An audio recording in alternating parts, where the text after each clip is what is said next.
À l'époque, les communistes étaient persuadés, je parle d'il y a 40 ans, que le Coca-Cola, il y avait du produit dedans qui était foutu par les Américains pour empoisonner les Français.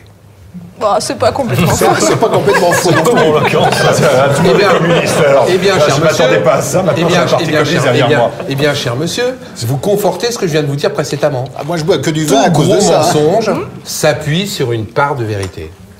Et à partir de là, vous pouvez la répandre comme une toile d'araignée, c'est tellement facile. Tout ce que je dis est factuel. C'est-à-dire que moi, je ne parle pas sans preuve. Coca-Cola, aujourd'hui, gère un organisme d'État en France. Est-ce que vous savez lequel ? Négatif. Vous n'avez pas lu mes livres, c'est pas bien. Le Coca-Cola, aujourd'hui, gère l'organisme d'État qui s'occupe de la lutte de l'obésité dans le sport. C'est-à-dire gère est au conseil d'administration. C'est eux les patrons de cette administration d'État.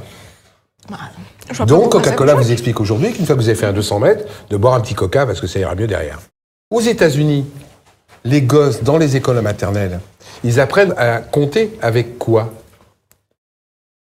Et des Putain, bouteilles. les mecs, aidez-moi.